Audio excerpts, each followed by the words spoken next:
The presentation that we're going to be engaged in today is really a desire to, one, present factual and historically accurate information regarding the events that led to Juneteenth, and share episodes from the life of my ancestors who experienced freedom for the first time on June 19th, 1865.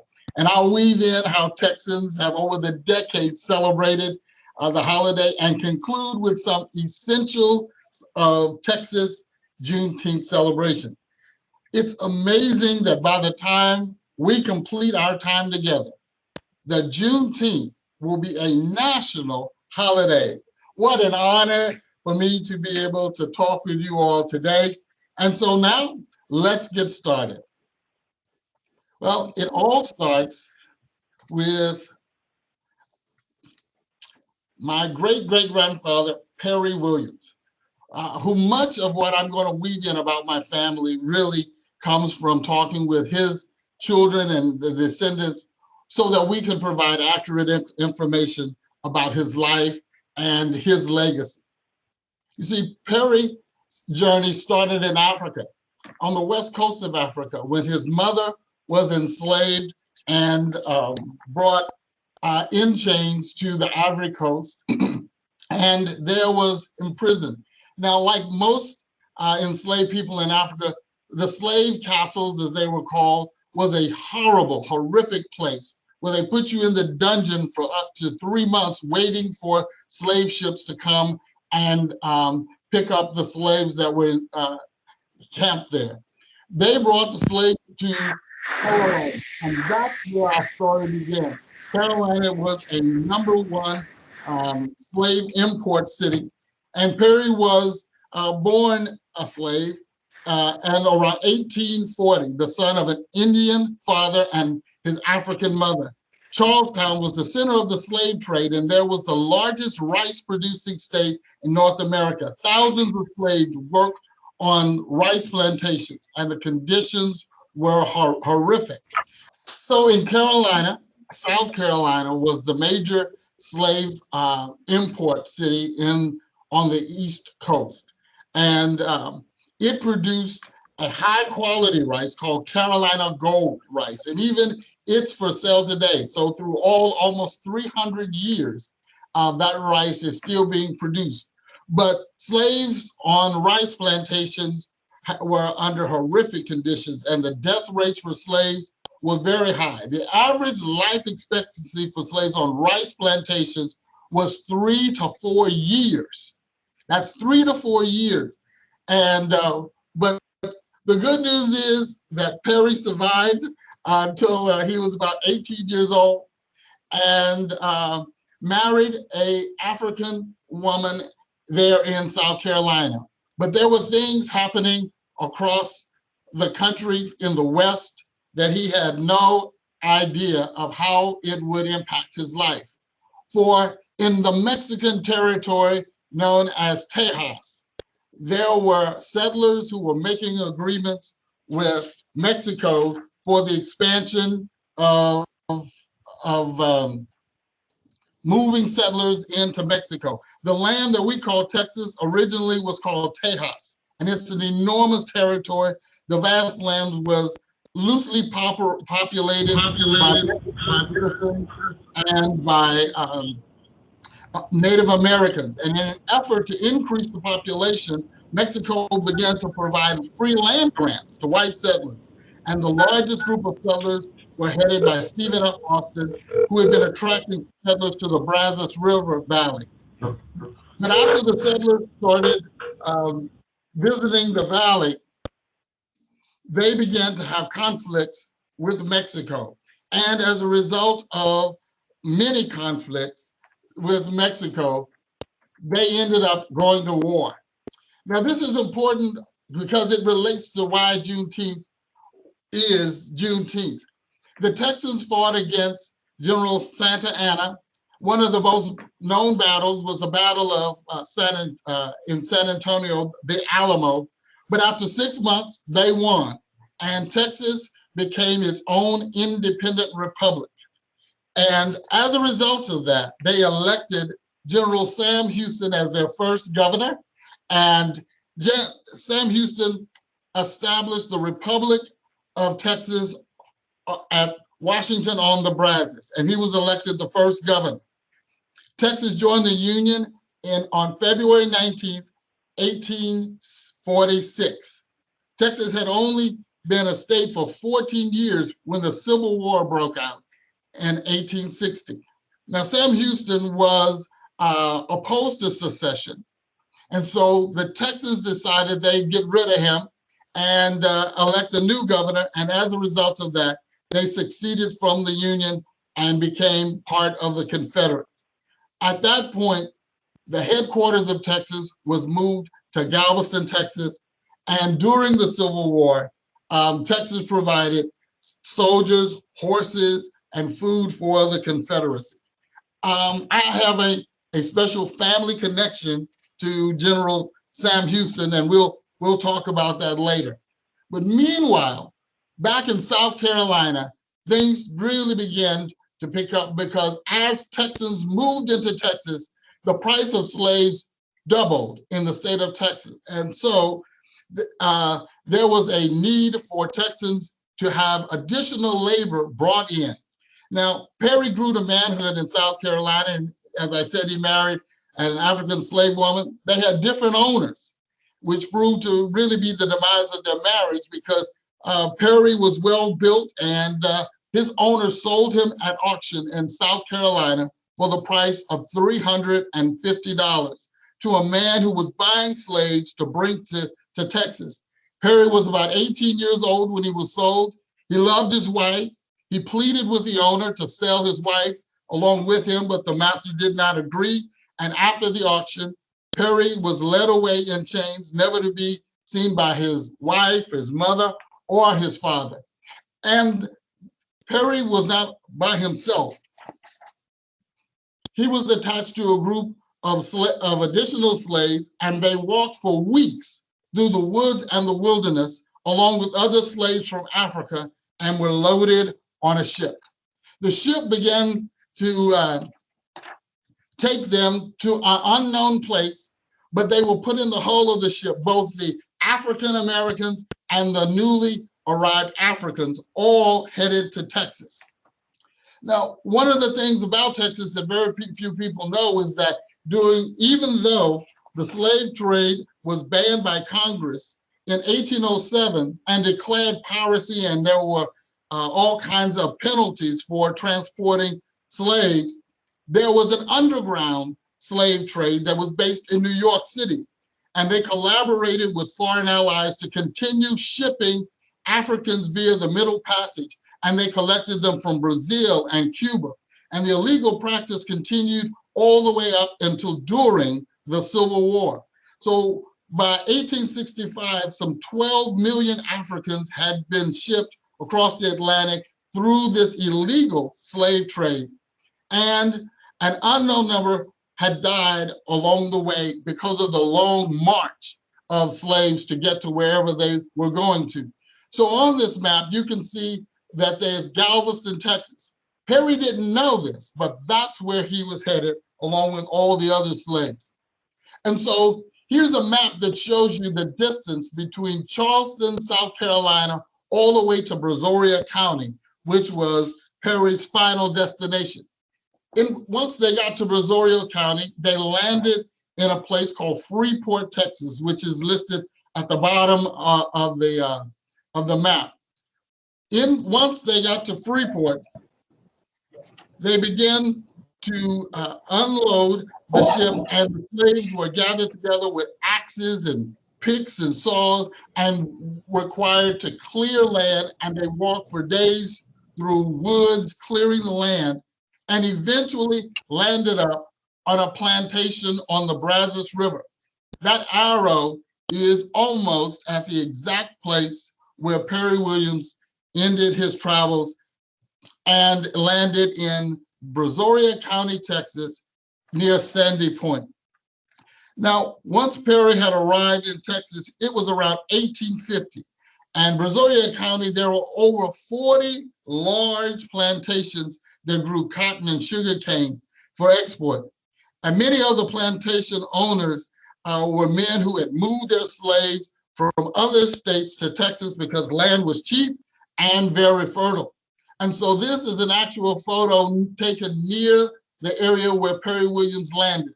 It's the Brazos River. As you can see, it's flat and there are plenty of trees, and the soil was very fertile. And so while there on the plantation, several years after Perry arrived in Texas, he met and married another small frame African slave woman. Perry had this thing for African women. I know he was a great dude. And the woman's name was Chauncey. And she was a slave of a plantation owner's wife. And many times when a white woman of status married, her father would give her a slave to take to serve her at a new home. Chauncey's owner's maiden name was Williams. And Perry and Chauncey had a traditional slave wedding in which they jumped over the broom. But although they were married, they still were viewed as property of their owners and under the total control of their owners, who did not respect marriage among slaves. The Civil War began on April 12, 1861, and the world, as everyone knew it, changed. At the time that the Civil War started, enslaved people began to escape from plantations across the South. As Union troops marched through the Confederate states, they began to liberate themselves. Many slaves began to follow Union troops and created a growing problem for the U.S. War Department. The War Department had no provisions to support the growing slaves who were joining their ranks.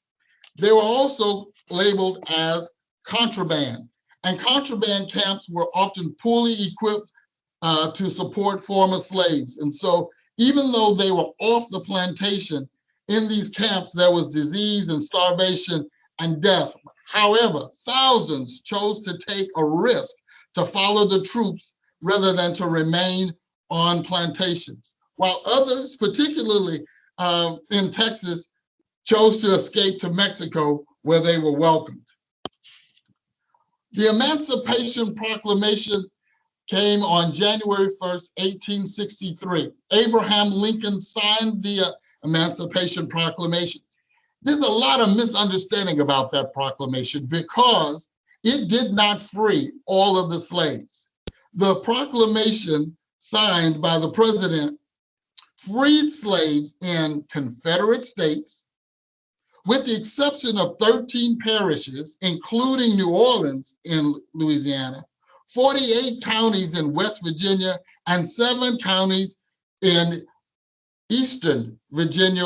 All were excluded. Nor did the proclamation apply to slaves in border states. And border states were those slave states that did not secede from the Union, nor even though they had slaves. And so those states included Delaware, Maryland, Kentucky, and Missouri.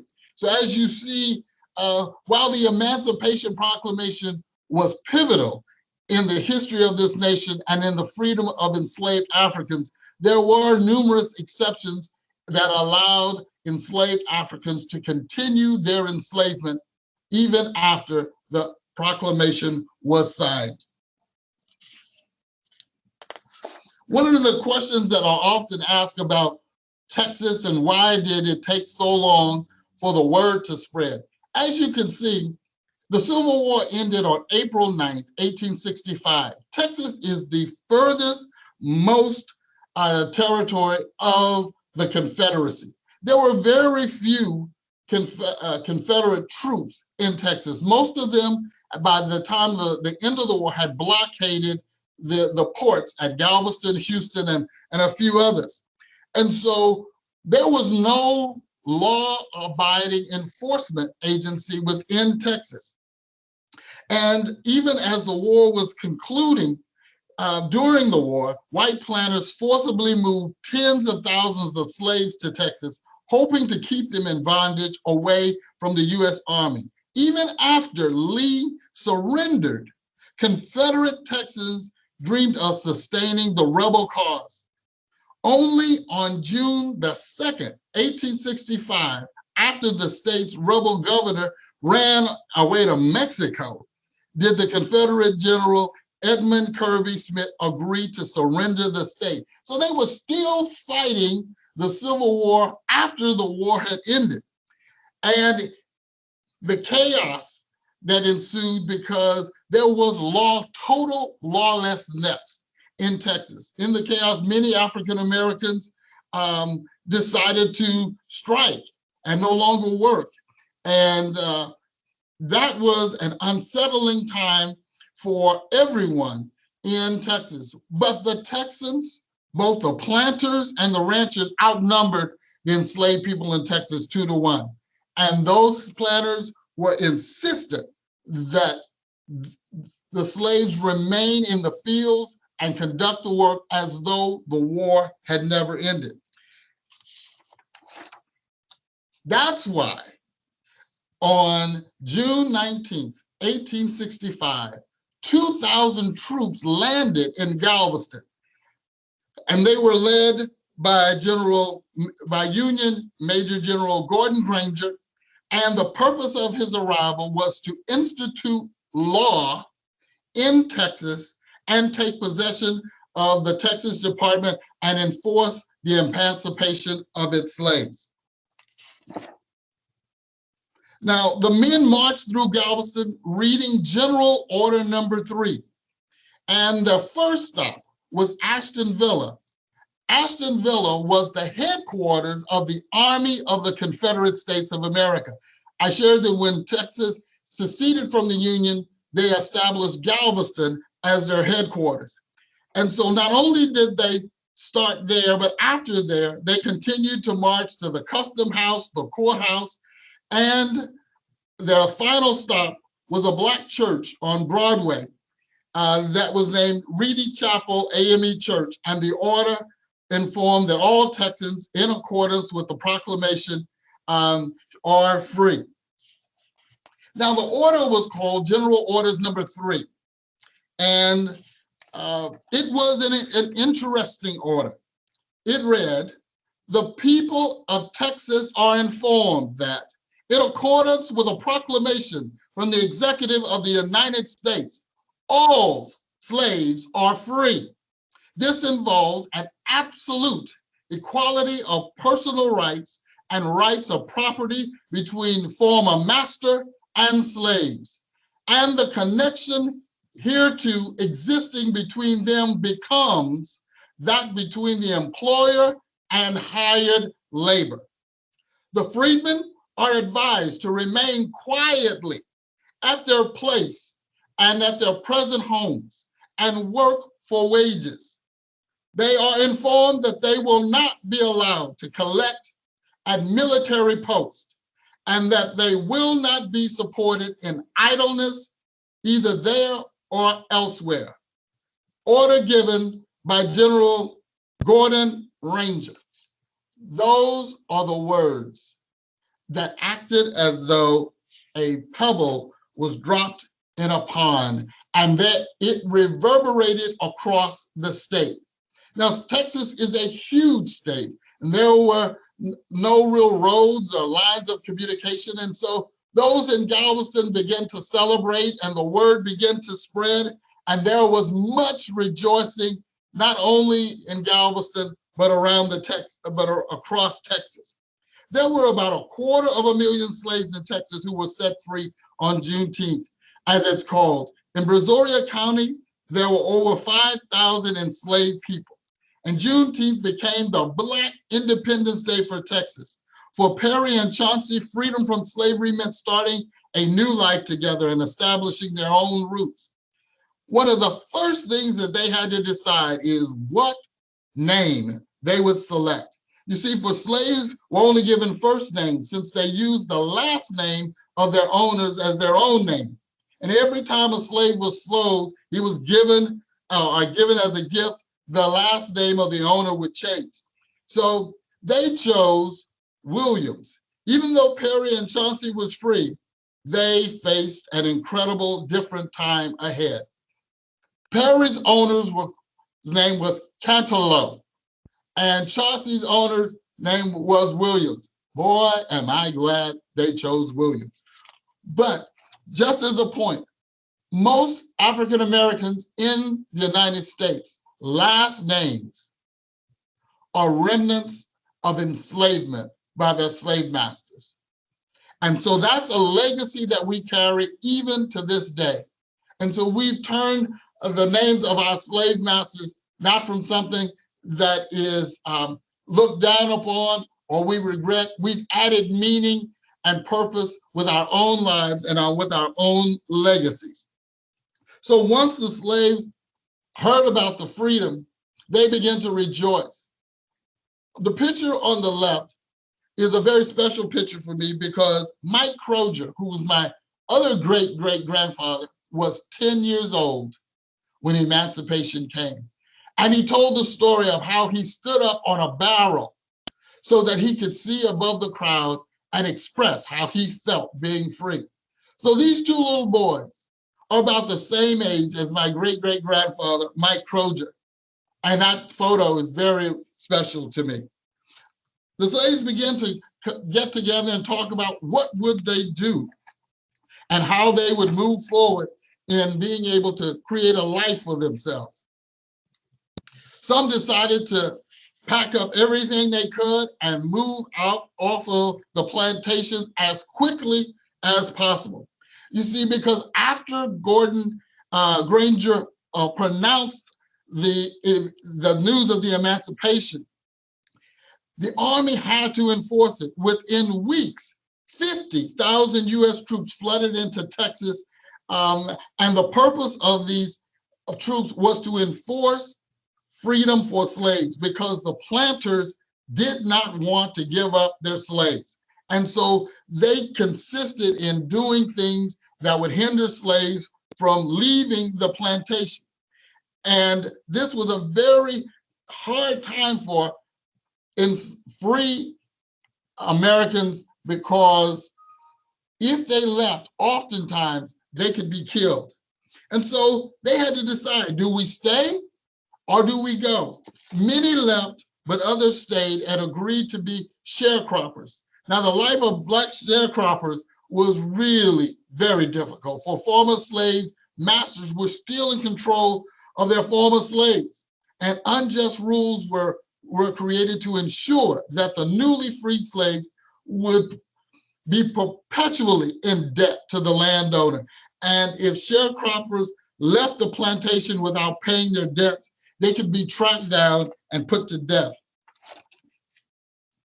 Even though things were still tough and Texans were beginning to understand what freedom meant in Texas, 7 years after being freed in 1872, Richard Allen and Richard Block together bought 10 acres of land in Houston and established Emancipation Park. So this park was established for the express use of celebrating Juneteenth in Houston. It's the oldest park in Houston and the oldest park in Texas. And during the Jim Crow era, it was the only park where African Americans could gather and celebrate. And Perry and Chauncey were starting their new life in the 1800s as sharecroppers. And their goal was really to start a family. And about the 1800s, that's what they began to do. And so Perry had 4 sons and 1 daughter, and they all were together sharecropping. So this is our family tree that began with Perry and Chauncey Williams. Their first son, Sturks, was named after the ship that Perry Williams was brought to Freeport on. That trip on that ship left such a lasting impression on him that was the name he chose for his first son.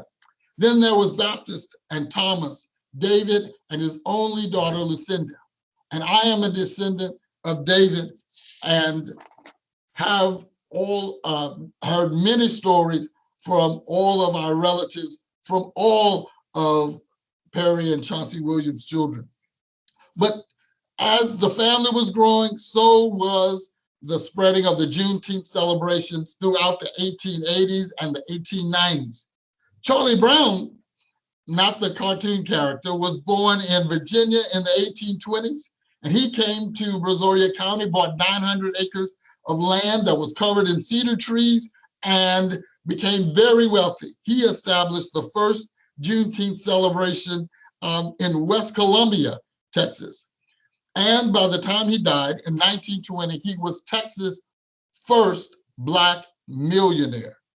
He was Texas' first Black millionaire from selling all of the cedar wood that was on his property to furniture manufacturers all over the United States. And despite the work that Perry and his family was doing, it was still a real challenge to be a sharecropper. During the summer of 1899, there was a torrential rain along the Brazos River, where Perry and his family were located. It was the worst flood along the Brazos River in the history of the state. 12,000 miles of farmland was underwater for weeks, and it took months for the soil to dry out so that the crops could be replanted. Thousands of farmers lost their crops, their livestock. One report said it looked like half of the state of Texas was underwater. Well, but the celebrations continued, and the next year in 1900, in Austin, Texas, they were celebrating Juneteenth. 1900 was a very critical year. It was the turn of the century, but it was also the year that the largest hurricane to ever hit the Gulf Coast landed in Galveston. The massive hurricane hit the Gulf Coast, and it came through Galveston up the Brazos River Valley and created total devastation. On September the 18th, 1900, thousands perished in the Texas cyclone. It devastated Galveston, and the storm blew right across the land where Perry and his family were sharecroppers. But the celebrations continued. And here's a photo from a Juneteenth celebration in 1905 in Alexandria, Virginia. And so Texas was not the only place where people began to celebrate Juneteenth. As people left Texas and moved across the country and around the world, they took the celebration with them. Perry, all of his life, had dreamed of owning land on the Brazos River. And around 1907, at the age of 67, Perry's dream of owning land came true, and he signed a contract to buy 200 acres of prime farmland on the banks of the Brazos River in Rochelle, in Texas. And the land was purchased for $35 an acre. But Perry was swindled out of 25 of those acres by the person who agreed to help him with the purchase. And the land on the Brazos River was very fertile. And riverboats traveled up the river bringing cotton and sugarcane and other products from plantations to the port of Galveston. The land Perry purchased had been part of a plantation. He moved his family out of a small sharecropper shack into a large, stately 8-room house. And there he began to establish his own legacy on the banks of the Brazos River. They immediately began to clear the land, and just like they were sharecroppers, they began opening up the land to sharecroppers as well. And the sharecroppers system was a way of renting the land using the third and fourth systems, just as Perry and Chauncey Williams had done 44 years earlier when they were freed from slavery. The money they made from the sharecroppers helped pay for the mortgage on the land, and clearing the farmland required a great deal of backbreaking work.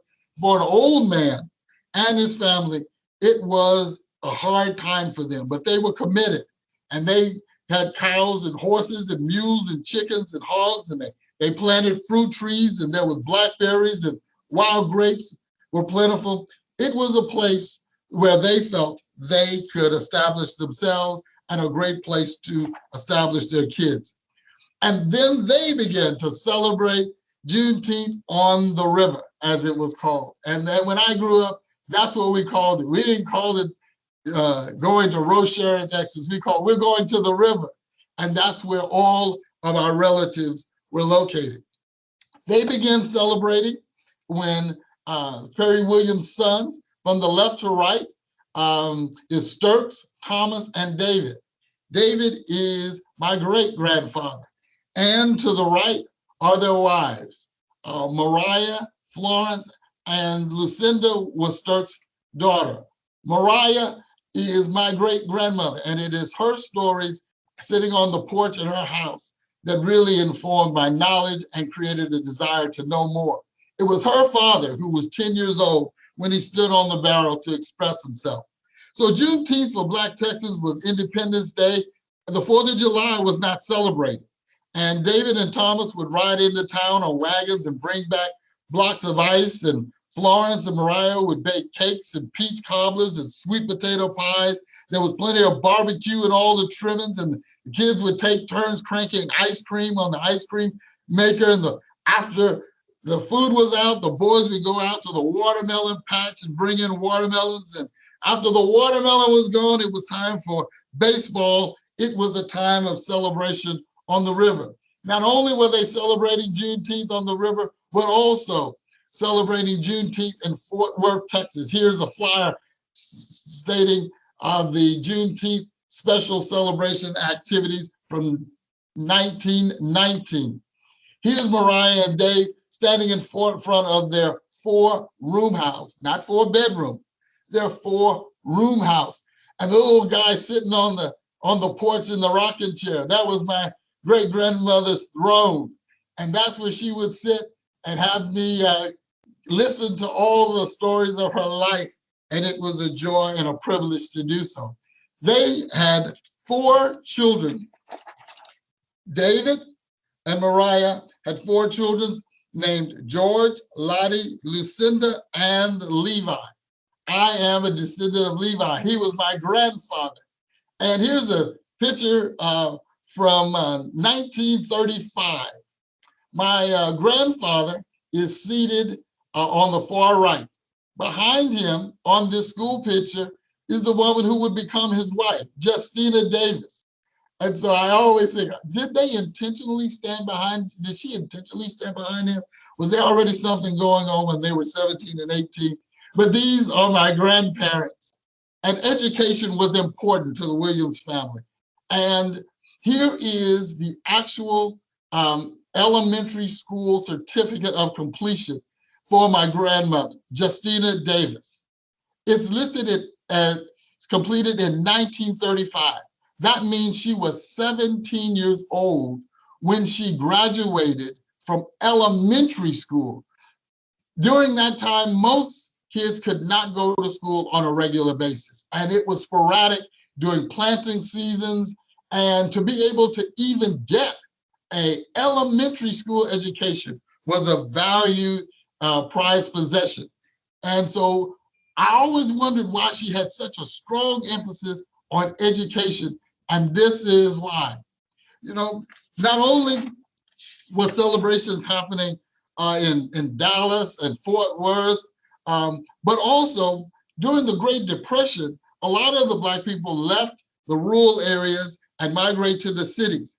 And one of the largest Juneteenth celebrations happened in 1936 at the Texas State Fair. And that's where they began to have the celebrations. And so Antonio Marco Smith, who was head of the Dallas Negro Chamber of Commerce, created the exhibit of the African American life and culture of Texas for the celebration of the Texas Centennial at Dallas Fairgrounds. And over 150,000 Black people came to celebrate Juneteenth. Here are my grandmother and grandfather out. As you can see, the trees that are in the back of those are pecan trees. And so throughout their property, all 200 acres was dotted with large pecan trees. They started a family as well on the Brazos and had 2 kids. And one of those kids was Levi Williams Jr., and the other was Ernestine Williams. They encouraged them to get an education and to go to college. And that's what they did. They both attended Prairie View A&M University. Ernestine became a teacher, and her brother, Levi Williams Jr., not only became a teacher, but became my dad. While he was at Prairie View, he met this pretty young lady from Austin, Texas, and they started talking and things kind of developed. Robbie Evans is pictured here as she was 12 years old with her mother and father and two brothers. Her father was a Baptist minister and they lived in Austin, Texas.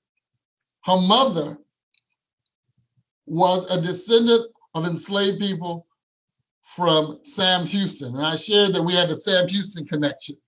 But the 60s was a time of a lot of change. And while my parents were at Prairie View, the nation was changing. And the civil rights era was emerging. And Juneteenth played a role in the civil rights era as well. One of the things that I found when I was going through our documents was this commencement exercise program. One of the members of our family had graduated from the Emma Hughes Business College in Houston, Texas.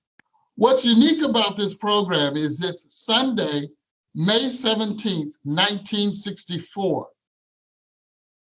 The keynote speaker was Dr. Martin Luther King, president of the Southern Leadership Conference. This was almost 1 month before the passage of the 1964 Civil Rights Act. Congress approved the passage of at least the Senate approved the passage of the Civil Rights Act on June 19th, 1964. After Dr. King's death, the Poor People's March in Washington to advocate for economic justice had their Solidarity March in 1968 on June 19th.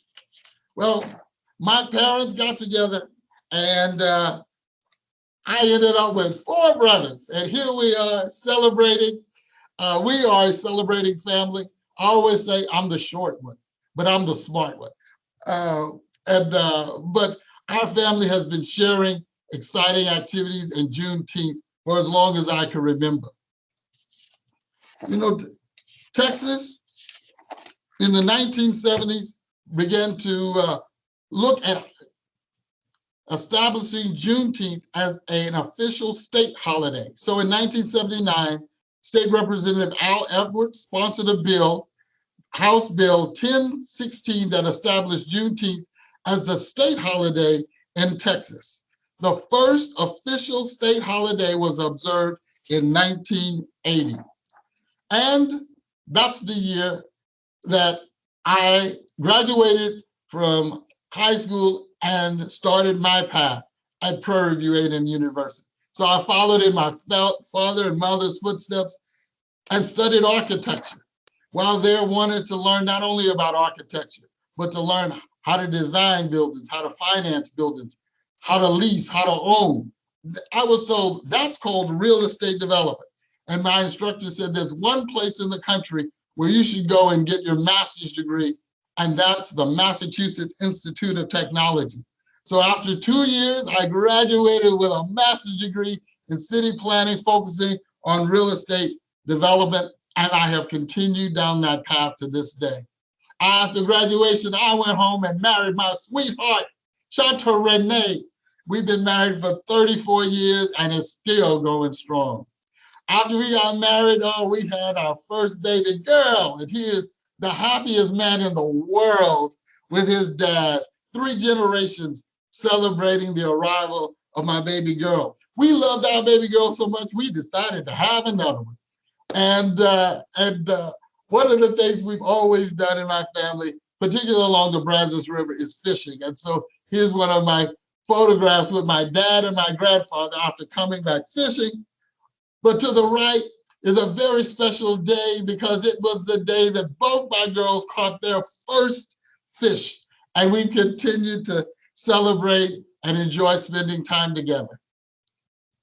Everything that I've learned about our family came from the folks in this picture. In the center is Mariah Williams celebrating her 90th birthday. On the right is my grandfather in the dark suit, standing next to his sister, Lucinda. On the left side is my Aunt Lottie and my cousin and my Uncle George. They were the ones who've continued to share the stories and to continue the legacy. And I followed in their footsteps. I am proud to share these stories not only with my family, but you as well. And it's amazing that today, that we're right on the verge of having Juneteenth become a national holiday. For yesterday, both the House and the Senate approved legislation to send to President Joe Biden to establish Juneteenth as a national holiday. And today, President Joe Biden is, if he has not already, scheduled to sign the legislation to enshrine Juneteenth as the national day to commemorate the end of slavery in the United States. And that's going to happen today. You know, Juneteenth from its very beginning has been a time where we come together.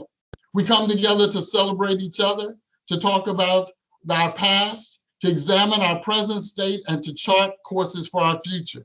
It's a time of celebration. But Juneteenth from its very beginnings, the number one key to starting Juneteenth activities is lighting up the barbecue pit. There must be barbecue somewhere in the Juneteenth celebration. So let me share what some of the key elements of a Texas Juneteenth celebration entails. First, it's food, and plenty of food. And so whether you're inside or outside, there's always the table with all of the delicious offerings of the celebration. Now, the traditional Texas celebration includes barbecue. Generally, there's some fried chicken somewhere around. There's got to be red drink, whether it's Kool-Aid, Hawaiian Punch, you name it, as long as it's red, it's appropriate for Juneteenth. The other aspect of Juneteenth is watermelon. Now, watermelon has been with us before we arrived in America. And so that's one of the favorite treats of desserts. Speaking of desserts, there's always cakes and pies and macaroni and cheese and sweet potatoes and potato salad. Oftentimes there's some greens somewhere to be found. And this is kind of the land version of Juneteenth celebration food. But there's also the celebration food from the water. And because Texas is close to Louisiana, we have our seafood boils, which has the red potatoes, the corn, shrimp, sausage, onions, all boiled in this delicious, flavorful pot of seasonings, and also fried fish, and somewhere there's some peach cobbler. And to top it all off, from the very beginning, Juneteenth has been about celebrating. So there's gotta be music that makes you wanna move. So that to end the celebration, there is dancing and music and great celebration. You know, we've talked about all of the issues that it took to get to this point. Juneteenth is not just a Black celebration. It's an American celebration of the day our country took another step towards a long pathway to America becoming a country where there is liberty and justice for all. You know, when I think about Perry and Chauncey Williams and all that they went through, they had no idea that years later, their ancestors would be able to be living out their dreams. Our family has made great progress, and I know that Perry and Chauncey would be very proud of their descendants, because we are actors, activists, administrators, accountants, barbers, beauticians, bankers, biologists, and business owners. We are farmers and pharmacists, nurses, chefs, directors, teachers, and technicians. We're preachers, professors, photographers, and producers. We're videographers and valedictorian of the high school class and so much more. On behalf of Perry and Chauncey and all of his descendants, we wish you and yours a joyous Juneteenth celebration. That concludes my time. I welcome any questions or comments that you have. My information is on the screen. If you have any questions after the presentation, I'm available to be contacted through this email address. I'm going to turn it back over to our friends, Amy, and you can take it from here, friend. Thank you so much, Tyrone. This was mind-blowing. That's all that I can say. This was mind-blowing. So many things and so many details. And you took us on a great journey. My emotions were up and down through this whole story. This whole story was magnificent. But I will open up the floor for folks that may have some questions for you. All I ask is that you guys use the raise your hand so we're not all kind of talking at one time. But for those of you that have any questions, this is your opportunity to jump in.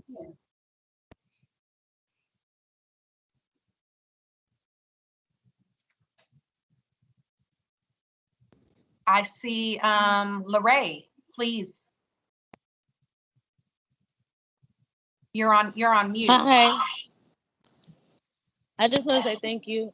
I was in a meeting during the presentation, but I was listening and watching and stuff. Like, it was really liberating and really helpful for my own self to go home with my kids and talk to them about their grandparents and all that stuff. So I appreciate the acknowledgement of the celebration for our people. Thank you, Tyrone. Well, thank you.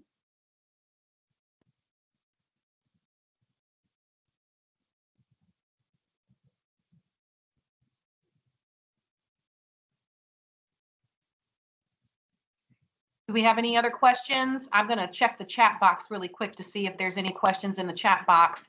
Tyrone, if you can put your contact information back up on the screen really quick, just for those that may have a last thought or a last comment and they want to reach out to you, they'll have your contact information. There's a hand up for Mosley is the last one. Okay, cool. You have the floor, Mosley. Hello, Tyrone.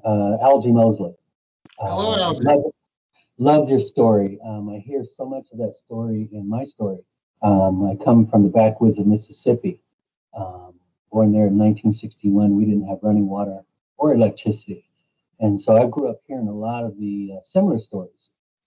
My great-great-grandfather actually ended up having 24 kids to assist on the field. My question is to you, is how do you feel in reference to this holiday of Juneteenth, but at the same time,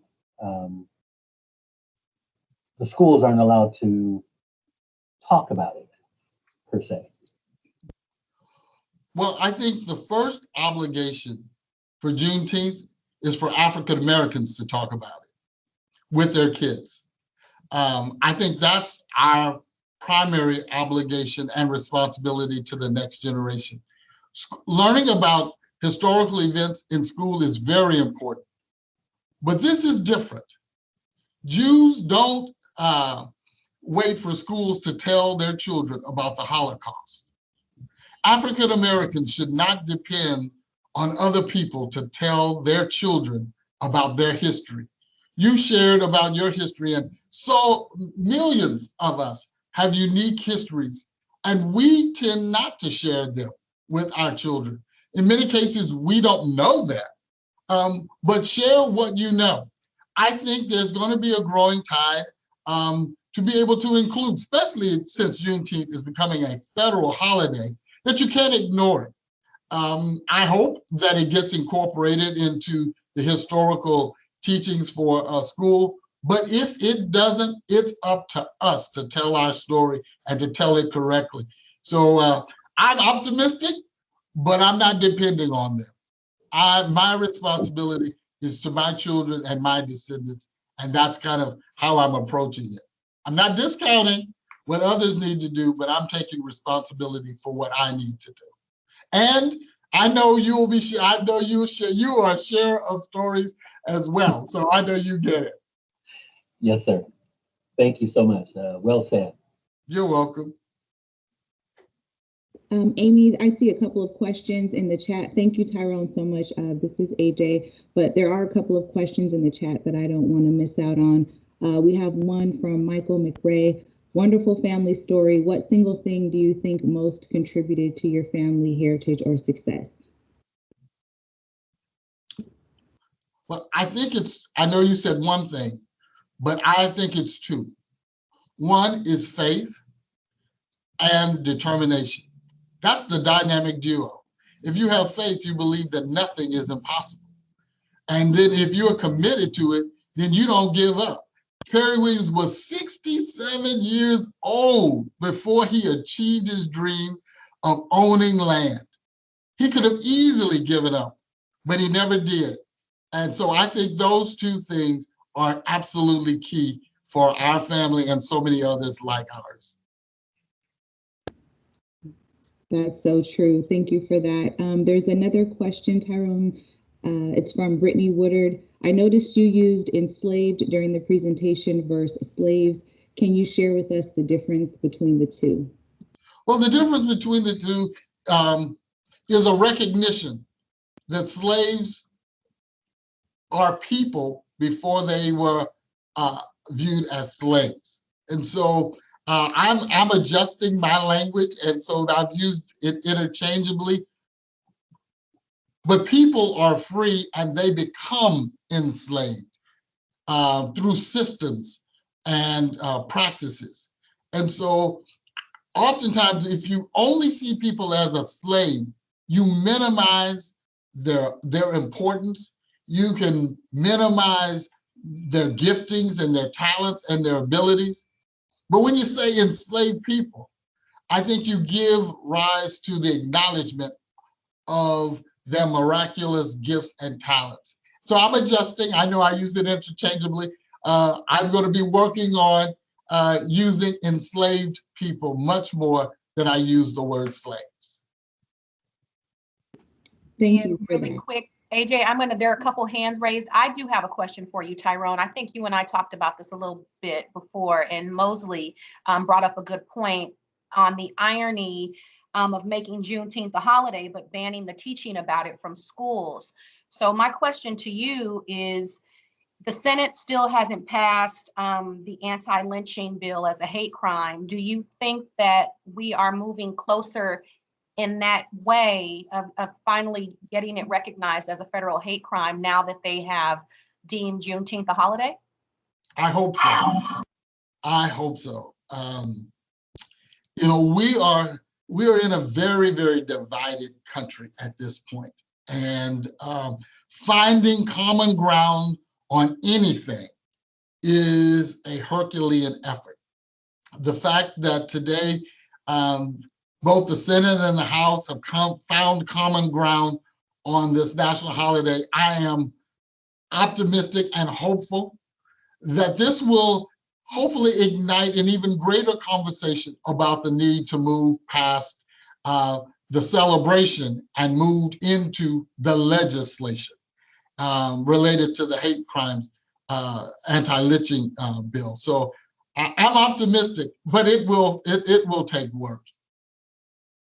Thank you so much. And I think we've got a question in the audience from Sabrina Hudson. Hi, yes, I didn't have a question. I just actually had a comment. I wanted to thank AJ for that question and Tyrone for his response. I think it's very important that people understand the difference between a slave and the enslaved, because we were not born slaves. We were made into slaves. And moving forward, I think it's important for people to recognize that and to pass that knowledge on to the future generations. And that was it. All right, well, thank you. You're welcome. We have another question from Vince Pearson. Vince, you've got the floor. Can you hear me? Yes. Yeah. Tyrone, just a simply awesome presentation, man.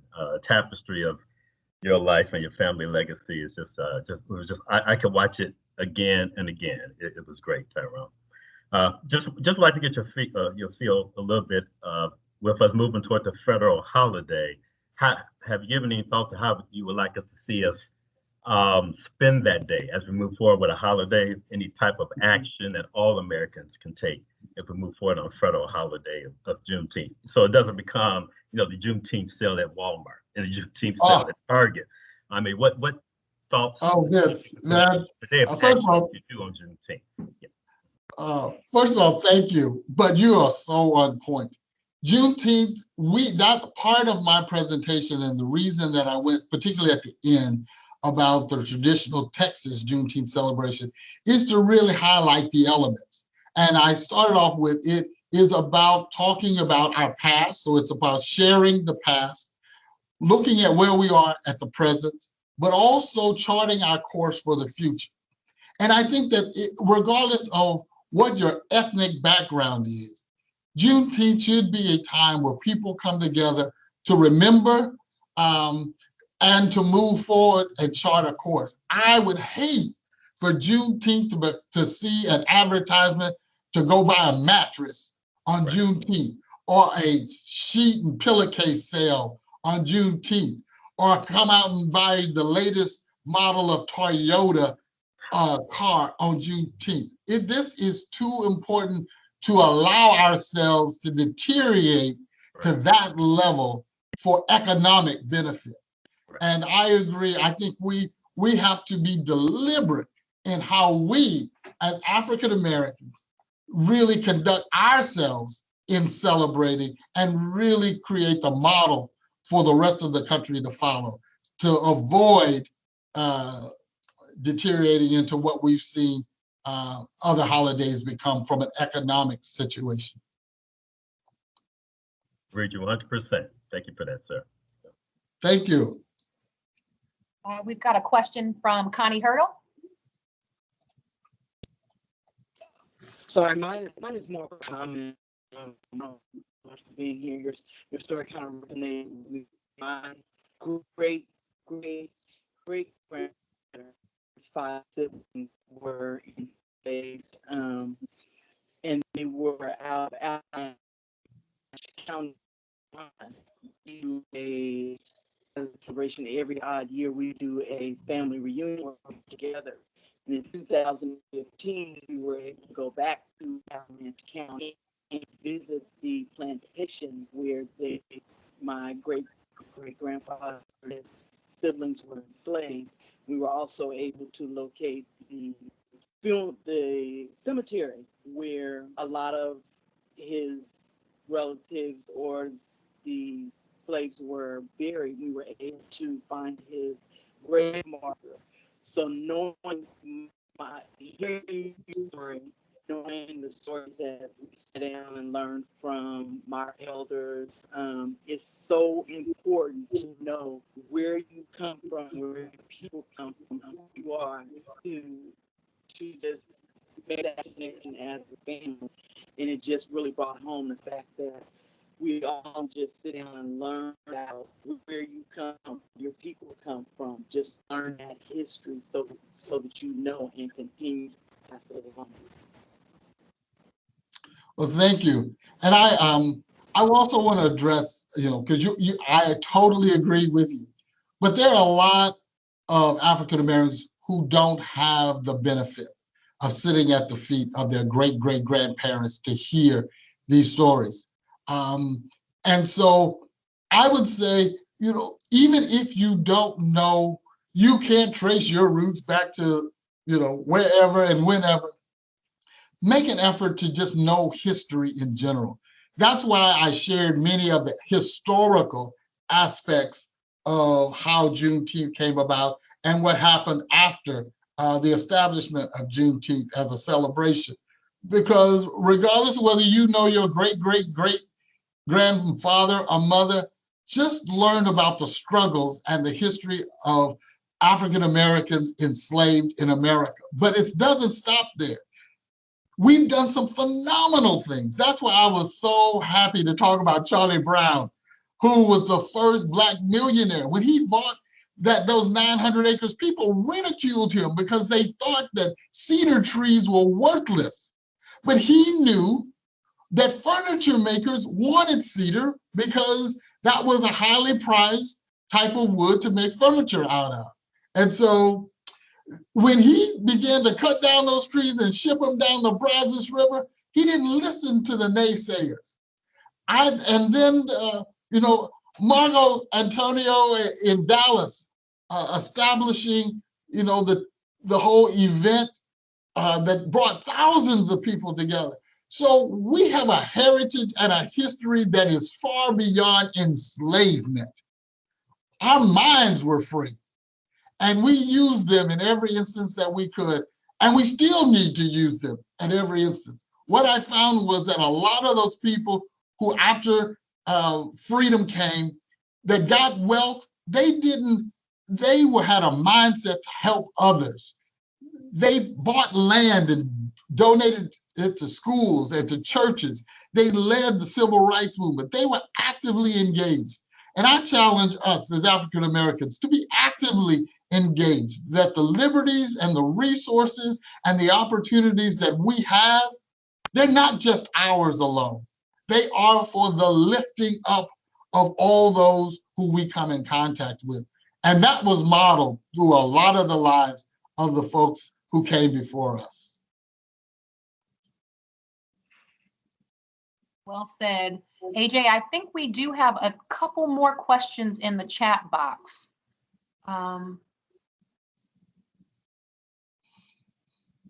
We have a question from Alma that says, do you believe the vote in for Juneteenth will give movement for reparations for the families of enslaved people?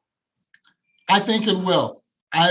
Now, the key word, Alma, is movement. There is a sense that every other racial group that has been offended by the federal government through its acts and policies have been entitled to reparations, with the exception of African Americans.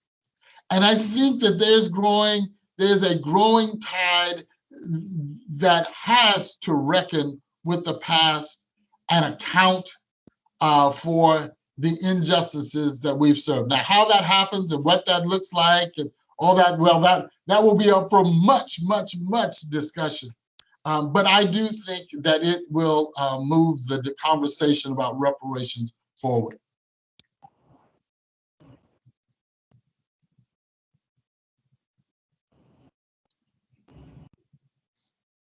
Well, if there are no more questions.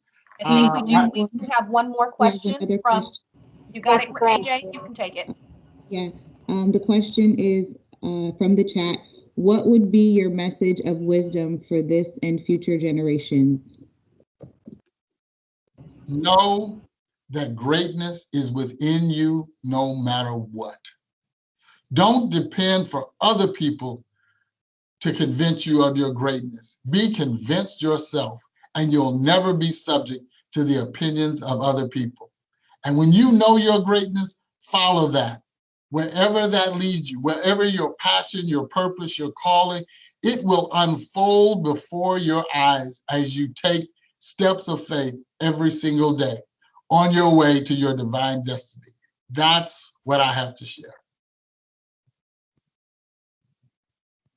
Thank you for that, Tyrone. Thank you so much for that last sentiment and for this amazingly rich and beautiful presentation that you put on. Thank you for sharing your family history with us to educate us and for the purpose of allowing us to better be informed as we go on to celebrate Juneteenth in a couple of days. So thank you so much. And I'll go ahead and turn it back over to Amy.